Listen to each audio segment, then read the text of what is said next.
For over 10 years now, every single year we've raised Cornish Cross meat chickens for our family. Over those 10 years, we have seen a ton of death.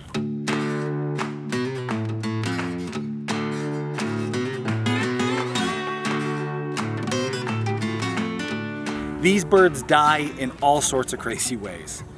How do we do this year? How many of our birds died? And what have we learned over a decade of raising these birds that helps that number get lower and lower every year? We're gonna talk about 10 lessons we've learned over a decade of doing this, how many of these died this year, and what you can take away from it all.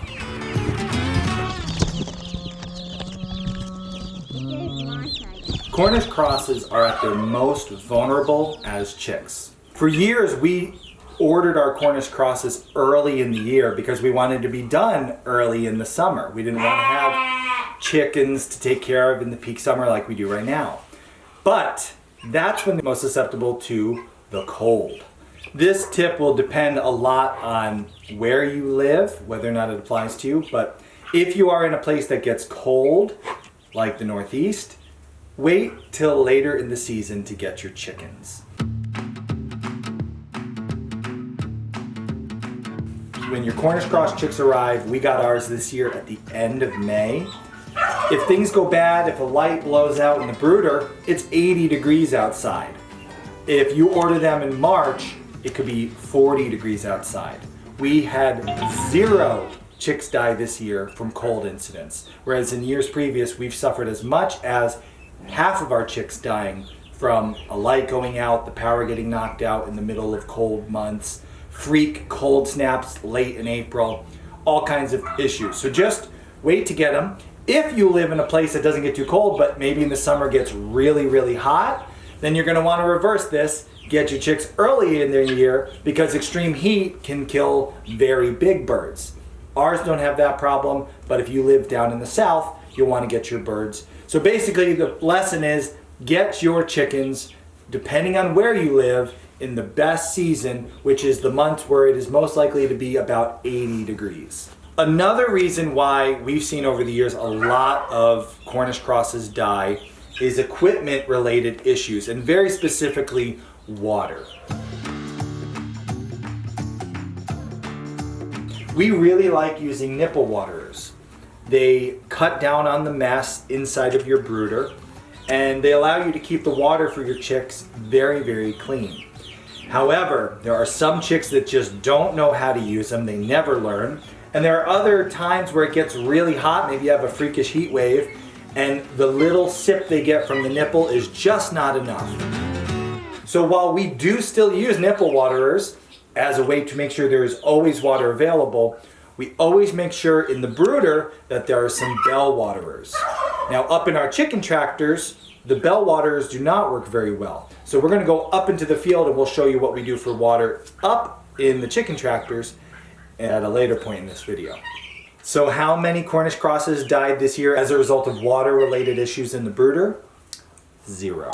We had no problems with water in our brooding system this year, and all the chicks lived.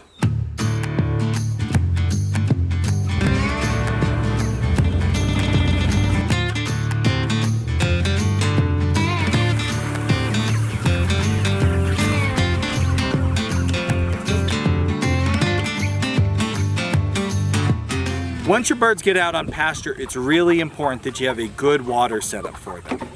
Every day they get 5 gallons per chicken tractor of cold, clean water that they can guzzle. That makes a big difference in how many of our chickens have died over the years. This is kind of a new setup we tried this year. It's been working really, really well actually.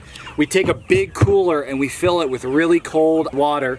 We have a little transfer pump that's hooked up to the battery of our gator, and this transfer pump pumps water out of the cooler and into their buckets. So the waters that we use are also very specific to make sure that these chickens survive.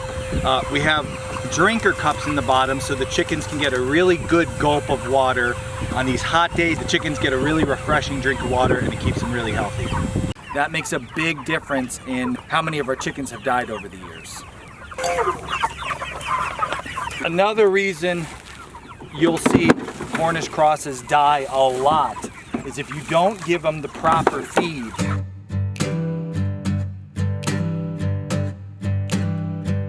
proper feed is kind of complicated, so we really suggest when raising Cornish Cross meat chickens, not trying to DIY your feed. Don't try to save money on feed by, mixing your own, because if you do this wrong, you'll have a lot of Cornish Cross chickens die. Cornish Crosses need a high protein level. They also need that in a form that's properly digestible for them. If you get this wrong, one year we were experimenting with a feed that was gluten-free and soy-free and corn-free, and they just couldn't get what energy they needed from the feed. We lost about half of our birds that year. This year's feed has been custom made for us at a local feed mill. It's a 24% protein, and it's in forms that are easily digestible for these chickens. We have had 0 feed-related deaths this year. Another reason you'll have some Cornish Cross deaths, honestly we haven't had too many over the years because of this, you'll have birds that you cull because maybe they have leg problems. You hear all the time about the leg problems of the Cornish Crosses. We have 100 and almost 20 birds here this year, 118.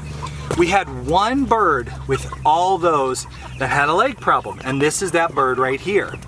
Sometimes the leg problems are very, very advanced. Bird will need culled. It's the only right thing to do. This bird has managed to survive all these weeks. To be honest, he's hardly worth butchering. We could have culled this bird, but it's managed to stay alive, keep moving. The quality of life has not been so bad. So before you go culling a bird, there's a chance that it might make it. Now, was it worth keeping this bird alive for the amount of feed he would have eaten? Honestly, I don't know. But there was only one, and the real point of this one is you hear all the time about leg problems that these birds have.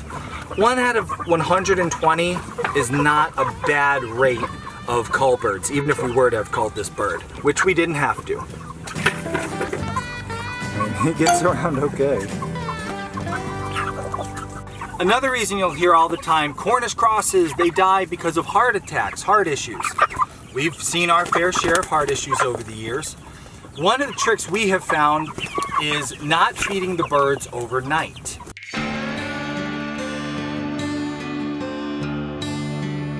If you feed them in the morning and in the evening, these birds will stuff themselves, they'll gorge themselves, they'll pressure their body in. You'll find some dead birds in the morning.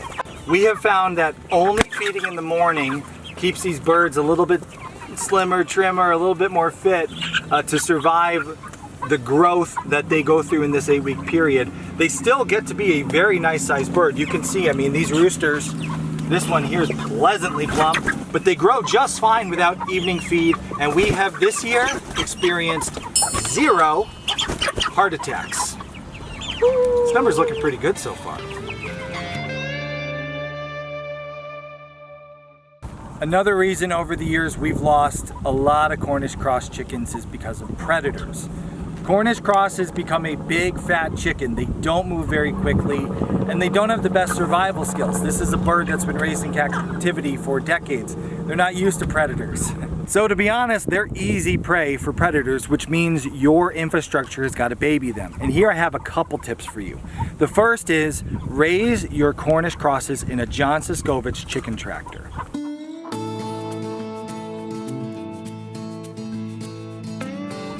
John SUSCOVICH chicken tractors provide the chickens with plenty of space during the day to graze, and you move them every day. They're very easy to move.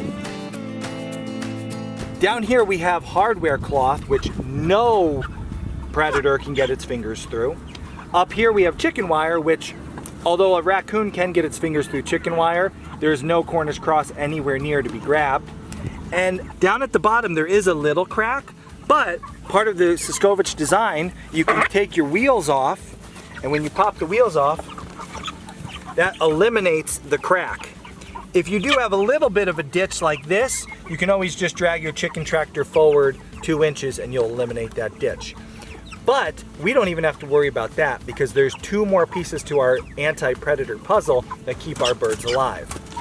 We have actually moved where we raise our Cornish Cross chickens to inside of our pasture where our cows and other animals are.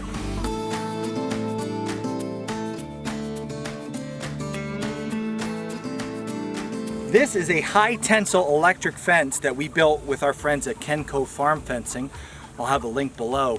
They helped us with this project. This keeps all kinds of predators away because if they touch that, they get a huge shock. So nothing even comes close to our chicken tractors. And to be honest, the third tip I have keeps predators even away from this fence.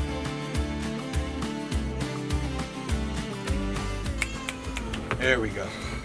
This is our GD. He's not a livestock guardian dog because he guards all of us.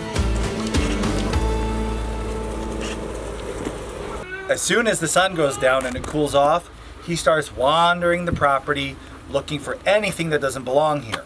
So he keeps all the predators we would have problems with. Not only do they not go near that electric fence, they don't come around here at all because he's constantly paying attention to what's on the property. He has free reign of the place and he barks at anything that moves. So I don't know if you were keeping track on the math there. How many Cornish crosses died this year on our homestead? 0.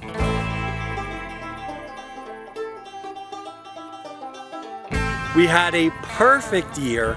All 118 Cornish cross birds are still alive.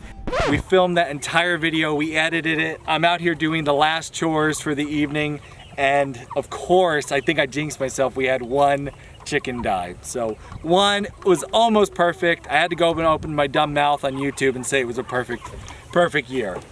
1 is not bad out of 118. Get yourself some Cornish cross chickens and start here with our playlist on how to raise your own meat birds. It will go through everything you need to know when the chicks arrive, everything you need to know about working them in the pasture, and even how you can butcher them.